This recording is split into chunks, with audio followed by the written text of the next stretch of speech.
Hello. Chapter 6.1, Exponential Growth and Decay Functions. Exponential growth and decay functions. So at the start of chapter 6, we are going to be reviewing exponential functions and logarithmic functions. So we've seen exponential functions before in Algebra 1. Logarithmic, we have not seen that stuff before, but it is a type of growth function. So here are the 7 sections of this chapter right there. Okay, so first thing, in this, we're going to copy in our notebooks. This is on page 296. Page 296. All this stuff, all the way down here, all this stuff goes in your notes on page 296. Put all this stuff in your notes. Okay, on page 296. I'm going to go through it quickly. So this right here, this is the parent function for exponential functions. Okay, that's a parent function for exponential growth or decay. Now, what do you mean growth or decay? So this function right here, a cannot be 0. If a is 0, then you're not going to get anything out of it. Okay, so b, if b is greater than 1, this would be a growth function. If the value of b in this equation, if the value of b is between 0 and 1, it's a decay function. Okay, now what do we mean by that? So let's look at this. Here's, there we go. Here's a graph. And on this graph, right here, that right there is 1. That's the origin. Okay, I'm going to take the value of b. This is the function y equals a times b to the power of x. We're going to take this and we're going to let b, right now b is 1. You get this. It's just a straight line. What if b is just a little bit more than 1 to 1.1? Boom. This is a growth function. It's starting to grow. Now think of it like English. When you read an English book from left to right, going that way, whether it's Spanish or German or French, you're doing this. Whether it's Hebrew or whether it's Arabic, they're reading it that way. That's not. This is English, Spanish, French, German. You're reading from left to right. So as you're going from left to right, it's increasing. What if b is 1.2? That's 1.3. This graph is 1.3. B is 1.3. This is 1.7. Now it's really increasing at a much faster rate. This is 2.2. B is 2.2. In fact, right there, B is just over 2.2 right there. Right here, B has a value of 1, 2, 3. When x is 1, B is 1, 2, 3. B is 3 right there. Right here, it's getting steeper, and B has a value of x is 1, y is 1, 2, 3, 4. B is 4 right there. Right there, B is 5. B is getting bigger, and B is getting bigger. It's just exponential growth. It's increasing at a very fast rate. Now, here's what happens when B starts decreasing. Now, B is still greater than 1 because it's a growth. It's still a growth. B is still greater than 1. It's still a growth function. It's still greater than 1. Oh, that right there. This is when B is 0.9. B is between 0 and 1. This is a decay function. As you're going this way, it's decaying. It's getting smaller and smaller. Here's when B is 0.7. It's getting faster. It's decaying at a much faster rate. It's getting smaller at a much faster rate. This is when B is a value of 0.5. It's getting smaller much faster. Okay.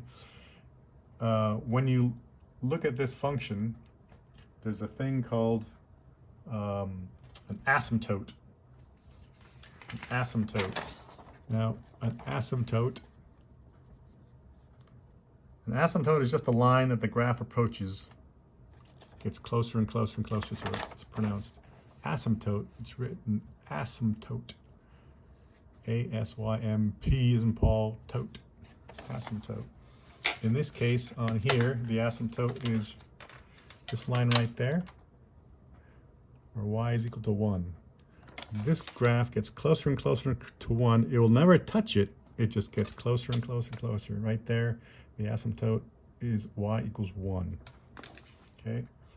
In This case right here, the asymptote right there. That's your asymptote right there.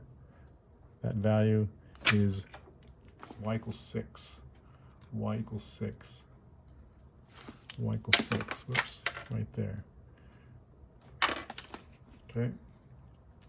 It's an asymptote. In this case right here, the asymptote y equals 0. That line right there is the asymptote.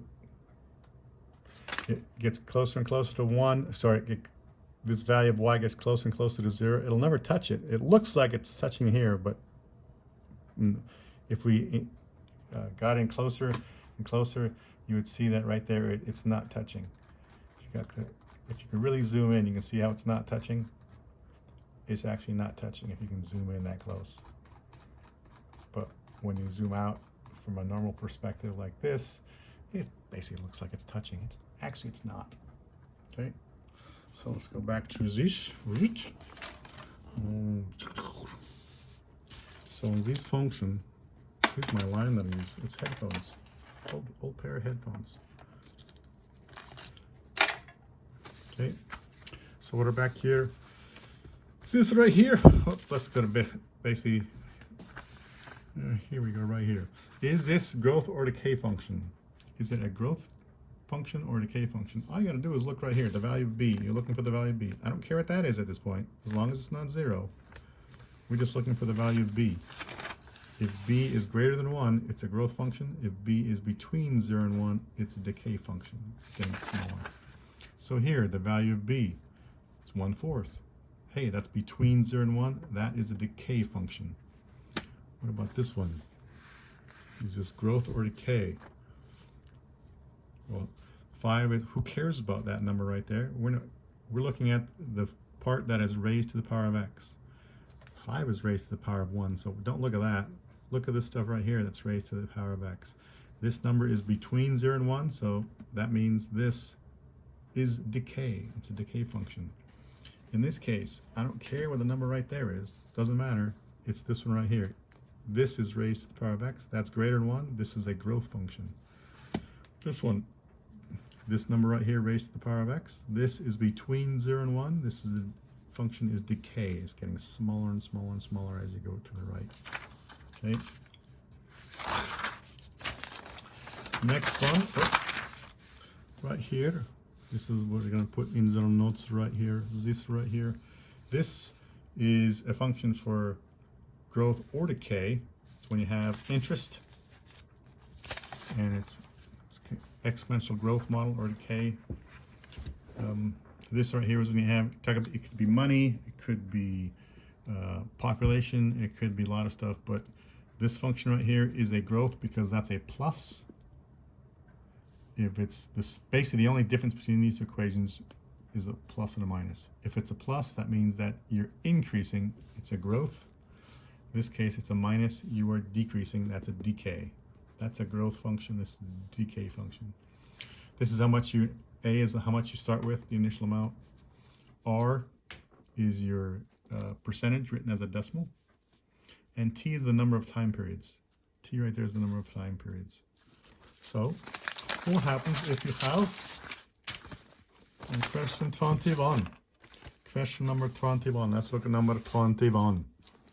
Let's look in there closely, number 21. This says the value of a mountain bike in dollars can be approximated by the model blah, blah, blah, where T is the number of years since the bike was new. Tell whether the model expresses exponential growth or exponential decay. Well, what's the formula you're going to use? I'm going to use the one we just learned, which is one of these. There it is. Zoom out a bit here. So the value of mountain bike in dollars can be approximated by, so that, oh, here, let me move this. That's in the way. So that number right there is between 0 and 1. So that tells us it's decay. It's decreasing in price as time goes on. It's decreasing in price. So the formula that we're going to use here is not this one. That's growth. This is decay. So this is the formula we're going to use. Okay. A, the amount we start with is $200. $200. So we start with $200, and it's that right there. It's decay. So identify the annual percent increase or decrease. Well, it's decreasing. So you need to write this formula like in this form right there. In this form. 1 minus something. 1 minus something is going to be equal to 0.75. 1 minus what equals 0.75? Well, 1 minus 0.25.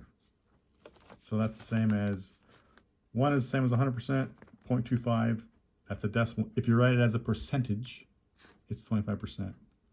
So this bike is decreasing at 25% per year. Wow, that's a lot of money it's losing.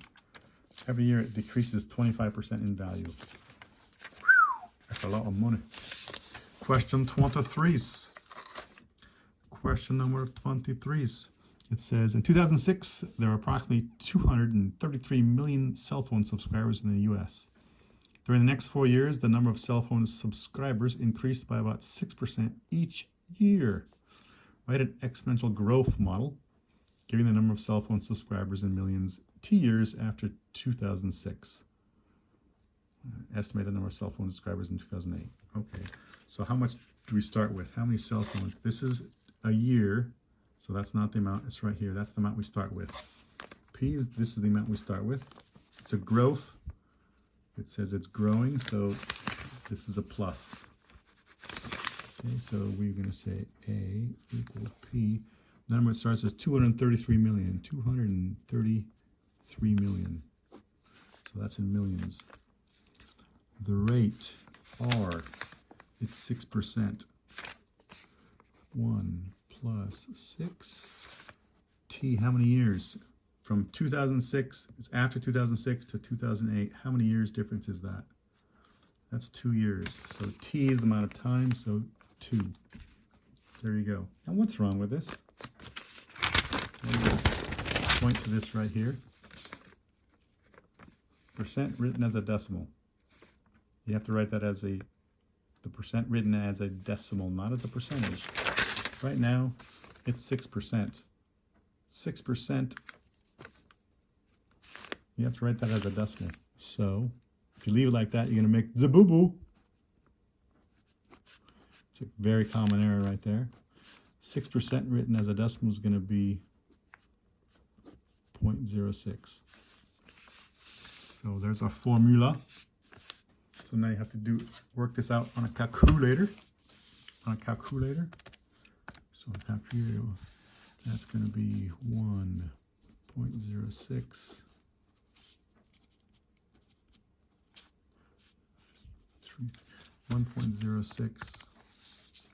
1.06 squared equals that number. And then we multiply it by 233 times 233 equals, and you get this. I don't think we get it. 261.7988.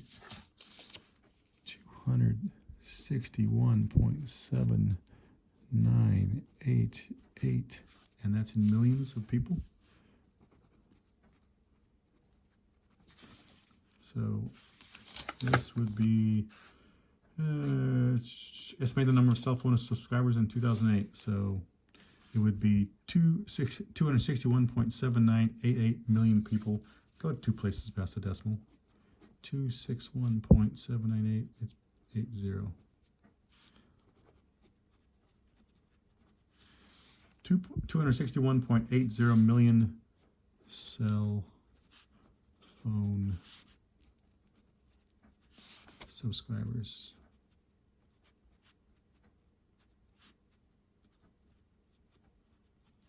Boom. This is your answer. Bam. Done. Okay.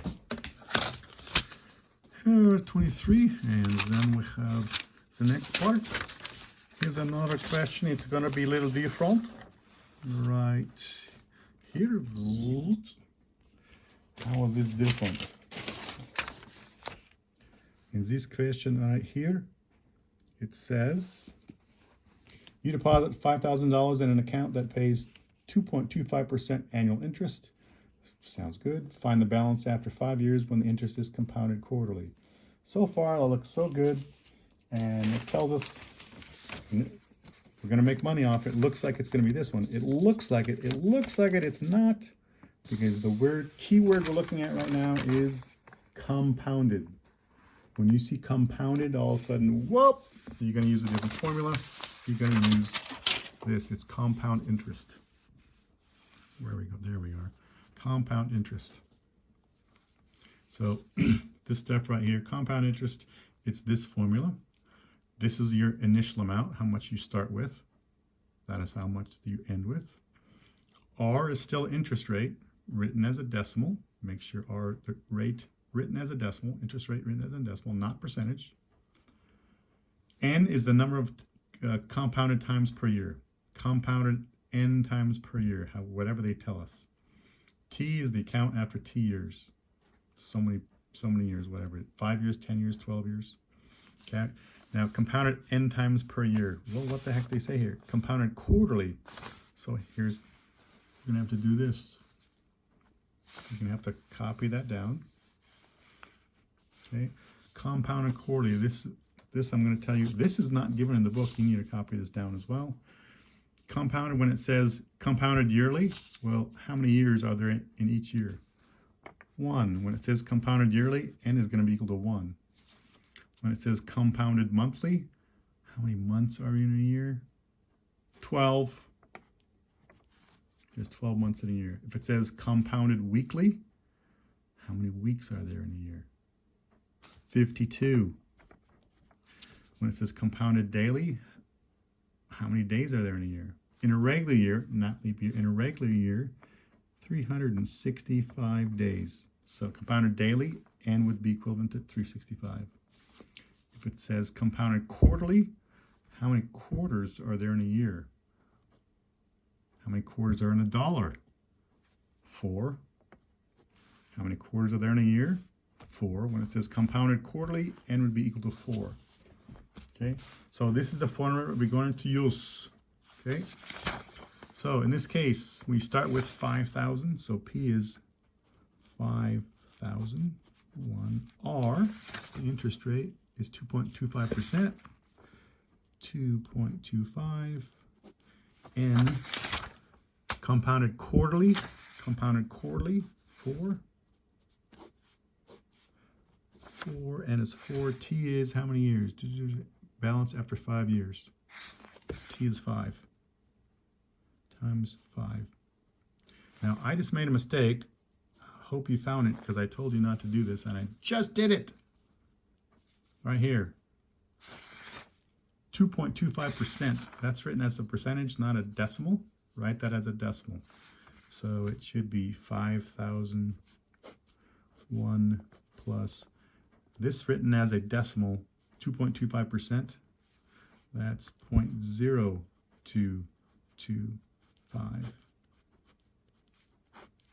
This is 4 times 5. There we go. Now, that is the correct formula, what you have. See that? Use a calculator. 0.0225 divided by 4. Then I'm going to add 1 to that, plus 1. Take all that whole expression and raise it to 4 times 5 is 20. I'm going to raise that to the power of 20. Raise to the power of 20. You get that number. And then I multiply it by 5,000 times 5.23, and you get this number. Okay, and that is 5,593.597. So round off to the nearest penny, which is 2 places past the decimal. 597.60. And this is money, so you put the dollar sign right there. Boom, boom, boom, boom. Okay, let's do another problem because we need the practice. Down here, question number 42. Question number 42. Same stuff. Use the earthquake. Stop moving. Use given information to find the amount A in the account earning compound interest after 6 years when the principal is $3,500. So compound, so that means I'm going to use this formula. So that formula, so zoom out a bit. So, okay, P, we start with how much money? We start with 3,500 bucks. Okay, we start with 3,500 bucks. We start with 3,500 bucks. Oops, let me go here. $3,500. There we go. 1 plus R. 2.29%. 2.29%. Don't write it as a percentage, write it as a decimal. 0.0229. N, compounded monthly. Compounded monthly. 12. N, so N is still 12. T, how many years? T, interest. 6 years after the principal, so times 6. So there's a formula, we just have to use a calculator and solve it. So clear 0.0229 divided by 12. You get that. Then I add 1. I get this. Raise all that to the power of 12 times 6. 12 times 6 is 72. Raise to the power of 72. You get this number. And then I multiply it by 3,500 times 3,500. And that number is 4014.978.